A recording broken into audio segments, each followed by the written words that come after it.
بسم اللہ الرحمن الرحیم۔ السلام علیکم۔ ہمارا گنج بخش کون ہے؟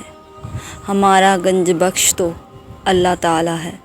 حضرت ابو ذر غفاری رضی اللہ تعالیٰ عنہ سے روایت ہے، نبی کریم صلی اللہ علیہ وآلہ وسلم کا فرمان ہے کہ اللہ تعالیٰ نے فرمایا، میرے بندو، اگر تمہارے پہلے اور تمہارے پچھلے، تمہارے انسان اور تمہارے جن سب مل کر ایک کھلے میدان میں کھڑے ہو جائیں اور مجھ سے مانگیں اور میں ہر ایک کو اس کی مانگی ہوئی چیز عطا کر دوں، تو اس سے جو میرے پاس خزانے ہیں ان میں اتنا بھی کم نہیں ہوگا جو اس سوئی سے کم ہوگا جو سمندر میں ڈالی اور نکالی جائے۔